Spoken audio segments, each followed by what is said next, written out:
2026 সালে এসে বাংলাদেশিদের জন্য দুবাই তথা সংযুক্ত আরব আমিরাতের ইউএই ভিসা প্রক্রিয়া বেশ কিছু বড় পরিবর্তনের মধ্য দিয়ে যাচ্ছে।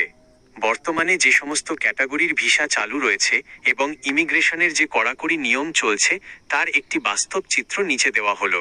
সোশ্যাল মিডিয়া বা ইউটিউবের সব খবরের দিকে না তাকিয়ে বর্তমানে অফিসিয়ালি যে ভিসাগুলো চালু আছে তা জেনে নিন। 1. ট্যুরিস্ট বা ভিজিট ভিসা সবচেয়ে বেশি সচল। বাংলাদেশি নাগরিকদের জন্য বর্তমানে দুবাইয়ের ট্যুরিস্ট ই ভিসা চালু রয়েছে। তবে এটি কোনো অন অ্যারাইভাল ভিসা নয়।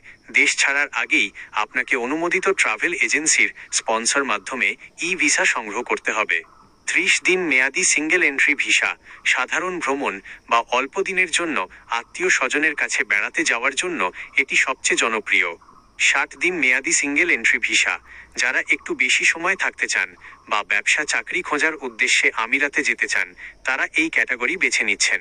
96 ঘন্টার ট্রানজিট ভিসা যারা দুবাই হয়ে ইউরোপ বা আমেরিকায় যান তারা এই স্বল্প সময়ের স্টপ ওভার ভিসা নিতে পারেন। 5 বছরের মাল্টিপল এন্ট্রি ট্যুরিস্ট ভিসা এটি একটি বিশেষ ট্যুরিস্ট ভিসা ক্যাটাগরি যা ব্যবসায়ী বা নিয়মিত ভ্রমণকারীদের জন্য চালু আছে। এই ভিসার মাধ্যমে বারবার দুবাই যাওয়া আশা করা যায়, তবে এর জন্য ব্যাংকে একটি নির্দিষ্ট পরিমাণ ব্যালেন্স 4000 ইউএসডি বা সমপরিমাণ এবং নির্দিষ্ট হেলথ ইন্স্যুরেন্সের প্রমাণ দেখাতে হয়। 3. গোল্ডেন ভিসা ও গ্রিন ভিসা উচ্চ দক্ষতা সম্পন্ন। আপনি যদি কোনো বিশেষ টেকনিক্যাল লাইনে দক্ষ হন, বড় ব্যবসায়ী হন বা বড় কোনো ইনভেস্টমেন্ট করতে পারেন তবে এই ভিসাগুলো খোলা রয়েছে। গোল্ডেন ভিসা 10 বছর মেয়াদি ডাক্তার, প্রকৌশলী, বিজ্ঞানী, আইটি বিশেষজ্ঞ এবং বড় বিনিয়োগকারীদের জন্য এই দীর্ঘমেয়াদী রেসিডেন্সি ভিসা পুরোপুরি সচল। গ্রিন ভিসা 5 বছর মেয়াদি ফ্রিল্যান্সার, দক্ষ কর্মী এবং উদ্যোক্তাদের জন্য যেখানে কোনো আমিরাতি নাগরিকের স্পন্সরশিপ বা কফিলের প্রয়োজন হয় না। 4. পার্টনার বা বিজনেস ভিসা এজাদ ভিসা দুবাইয়ে নিজস্ব কোম্পানি বা লাইসেন্স খোলার মাধ্যমে যে পার্টনার বা ইনভেস্টর ভিসা পাওয়া যায় তা এখনও অনেকে প্রসেস করছেন। তবে সাধারণ ফ্রি জোন বা মেইনল্যান্ডে কোম্পানি সেট আপ করার খরচ এবং নিয়মকানুন আগের চেয়ে বেশ কঠোর করা হয়েছে। বাংলাদেশিদের জন্য 2026 সালের অত্যন্ত জরুরি সতর্কতা গুরুত্বপূর্ণ। আপনি যদি ট্যুরিস্ট বা ভিজিট ভিসায় দুবাই যাওয়ার প্ল্যান করে থাকেন তবে শুধু ভিসা হাতে পেলেই হবে না। এয়ারপোর্টে ও দুবাই ইমিগ্রেশনে রিজেকশন, এয়ারপোর্ট থেকে ফেরত পাঠানো এড়াতে নিচের বিষয়গুলো নিশ্চিত করতে হবে। 1. পাসপোর্টের মেয়াদ ও টাইপ পাসপোর্টের মেয়াদ কমপক্ষে 6 মাস থাকতে হবে।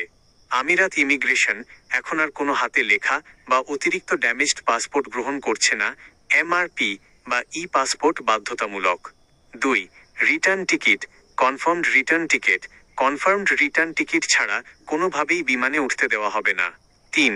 হোটেল বুকিং আপনি দুবাইয়ে কোথায় থাকবেন তার বৈধ হোটেল বুকিং বা আত্মীয়ের রেসিডেন্সির সঠিক তথ্য থাকতে হবে। 4. শো মানি ভ্রমণ খরচের জন্য পর্যাপ্ত দিরহাম ডলার সাথে রাখা বাধ্যতামূলক। 5. নতুন ছবি ভ্যালিডেশন নিয়ম 1 জুলাই 2026 থেকে সংযুক্ত আরব আমিরাতের মাই ভিসা পোর্টালে একটি নতুন ফটো ভ্যালিডেশন অটোমেটিক সিস্টেম চালু করা হয়েছে। ভিসা আবেদনের সময় ছবির ব্যাকগ্রাউন্ড সাদা হতে হবে, সাইজ 35x45 মিলিমিটার এবং 3 মাসের মধ্যে তোলা ছবি না হলে সিস্টেম স্বয়ংক্রিয়ভাবে আবেদন রিজেক্ট করে দিচ্ছে। শেষ কথা, সাধারণ লেবার বা সাধারণ কর্মী ভিসার ক্ষেত্রে এখনো অনেক বড় বড় এজেন্সির উপর কড়াকড়ি রয়েছে। তাই কেউ যদি আপনাকে সরাসরি লেবার বা ফ্রি ভিসা দেওয়ার কথা বলে বিপুল টাকা দাবি করে তবে কোনো আর্থিক লেনদেনে যাওয়ার আগে বিশ্বস্ত ট্রাভেল এজেন্সি বা প্রবাসী কল্যাণ মন্ত্রণালয়ের মাধ্যমে স্পন্সরের সত্যতা যাচাই করে নেবেন।